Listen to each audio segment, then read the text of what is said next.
Di ano niya Mr. Maravillas yung mga latest developments. Nag-react na po si Super Ate doon sa naging post ni Baste. Nagpapagang mga balita at pagtalakay sa mga isyu ng lipunan. Bulsa! Opinyon, banat at paglalantad sa katotohanan. Bulsa! What you see is what you get. You decide. Ayan po, sabi ni Super Ate, nagkausap na niya kami. Okay na niya kami ni Baste. May isa pang kwento rito. Si Senator Robin Padilla, umipal na mga kababayan na naman. Sabi, kung ikukulungan niya ninyo yung dating Pangulong Digong, pati si Bato, yung issue sa ICC, isaman nyo na anya ako. Iparinig ko sa inyo mga kababayan yung sinabi ni Robin Padilla. At saka, isa pang kwento rito mga kababayan, si Harimau, si Atty. Roque, gustong pag-resignin mga kababayan, yung ating Speaker of the House, si Martin Romualdez. Ngayon po mga kababayan, I appeal niya to the President to replace the current Speaker with a more mature, seasoned statesman. Mature mga kababayan at seasoned statesman daw. So ang tulad po ni Digong siguro at ni Inday, iyon ang statesman sa kanya. Ang tulad ni Inday yung mature sa kanya. Baga niya Mr. Maravillas, pati si Harry Roque tumira na rin. Nakapintanil na rin pa. Wala na kasi niya Mr. Maravillas sa hulog yung mga pag-iisip nitong mga aliporis ni Digo. Sinabi niyo pa.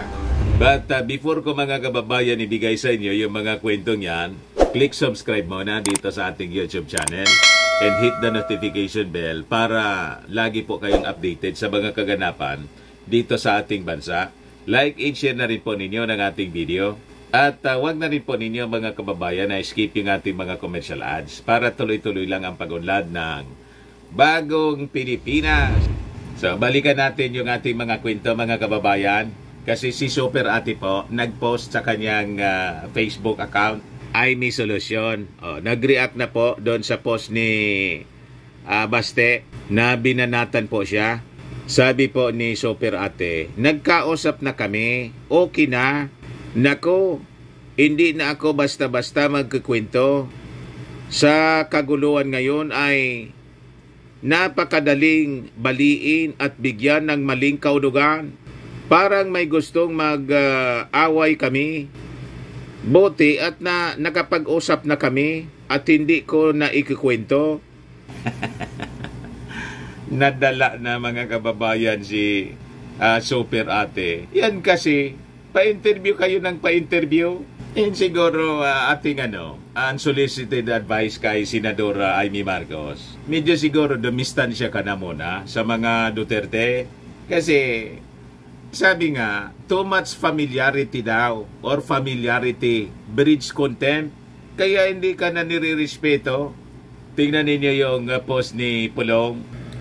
Madam Amy, linawin ko lang kasi ginagamit mo na sa drama mo dyan, sa media. Humingi ako ng tawad dahil naawa ako sa iyo, hindi dahil sa mga sinabi ko tungkol sa kapatid mo na presidente. Tigilan mo ako sa paggamit sa mga jamming mo. Pinalampas kita minsan pero nag-iingay ka pa rin.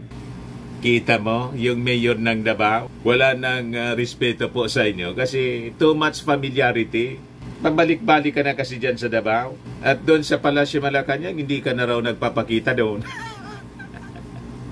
Kasi niya Mr. Maravillas, sabi, napapaligiran ng Udimon.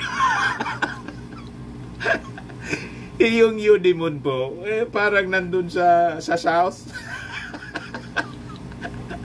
Sa Southern Philippines po, pinapabantayan na nga po ng mga sundalo ni Browner.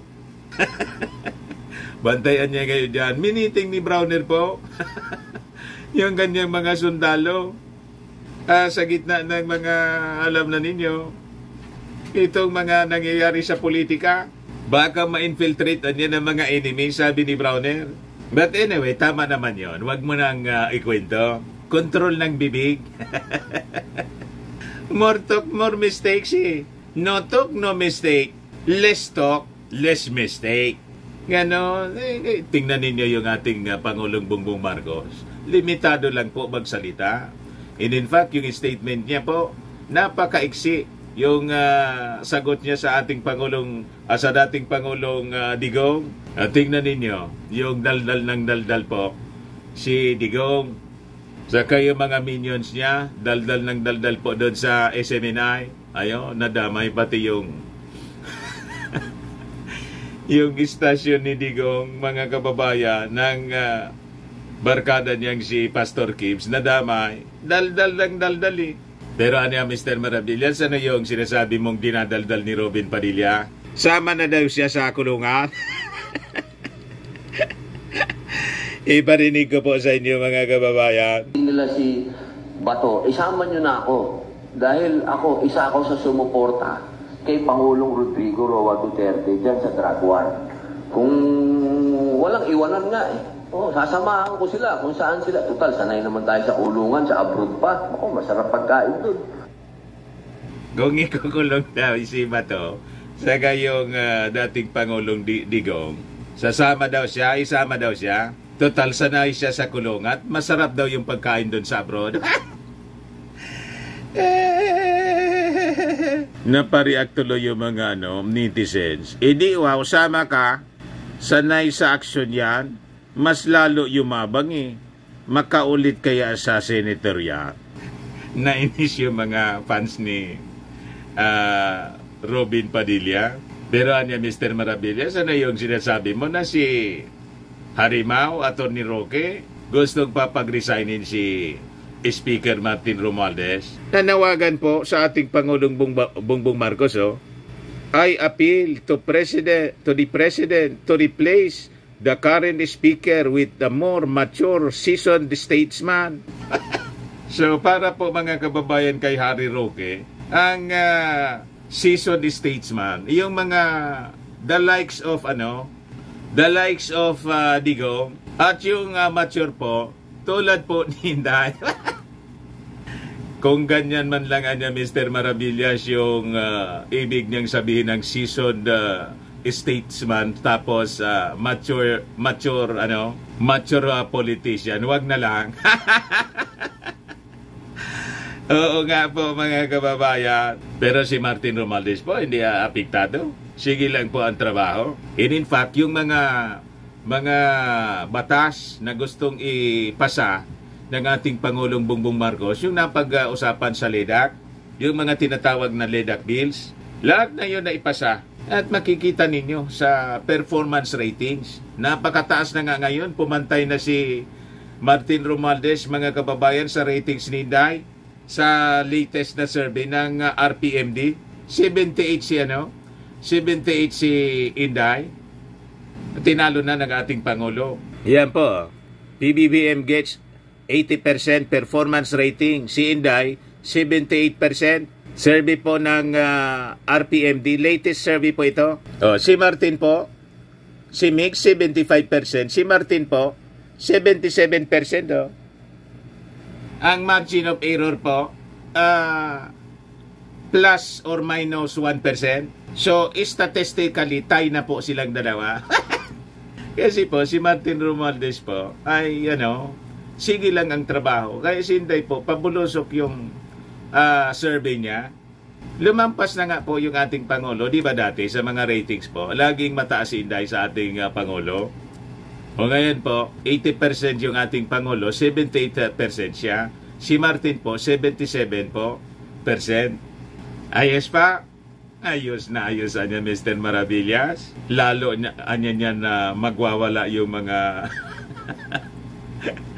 mga minions ni Inday. Ayun man lang po, mga kababayan. Ako po si Dante Maravillas. Bye-bye. God bless. Sa mga naghanap po ng malinis in Spaces Fitness Gym, pumunta lang po kayo sa aming Colossal Fitness Gym. We also offer Grab Car Rental with our brand new 2023 model ng Toyota Innova. We also accept booking for those who are planning to travel via PAL, Cebu Pacific, and other airline companies, local and international, and bills payment for Meralco Bills, Aleco Bills dito sa aming lugar, PLDT, etc. Kahit saan gusto ninyo mag-travel, pwede na po magpa-online booking kayo dito sa amin, bumili ng ticket, para po makamura kayo. Pati sa hotel po, nagbo-booking kami. May Paymaya kami, may Bayad Center na rin po dito sa aming office. Ang Colossal Fitness Gym is located at 3rd floor, Security Bank Building, Lanco Business Park, Legazpi City, Albay. For inquiries, look for Gilon Maravillas. Contact number 0966-802-0949. Yan po yung aming Innova. Lagi na po matao sa amin. Nakaset up na rin yung mga bagong gym equipment. May treadmill na rin po kami. Saka ito po, may bago kaming product. iGlow Serum. Gawa po sa made in South Korea po siya. Whitening serum po siya, mga kababayan. Negosyo siya ng aking anak na architect. iGlow Serum. Tingnan ninyo yung epekto sa kanya, before and now. 3 times more effective po siya than your ordinary collagen serum with anti-aging and brightening formula. Mag-message na lang po kayo sa kanyang FB account, Tris Maravillas. Saka sa mga may mga pananakit ng kaso-kasuan, try nyo po ito, Firmax Firming and Lifting Cream. Pinapahid po lang po sa mga pulses and affected area. Ayos po sa mga paninigas na mga kaso-kasuan. Ito naman po, Automax Radiant Serum. Sa mukha naman yung application. Anti-aging po siya. You will look 10 years younger than your age. Sa mga cancer patients naman po, baka lang gusto ninyo itong itry. Ningxia Red Mix Fruit Drink. Hindi man po siya gamot, food supplement siya. Kaya lang, gawa siya, mga kababayan, sa goji berry. Yung goji berry may anti-cancer properties. Ayos ba? O yung mga inquiries ninyo, dumiritso na lang kayo sa aming messenger para masagot namin agad.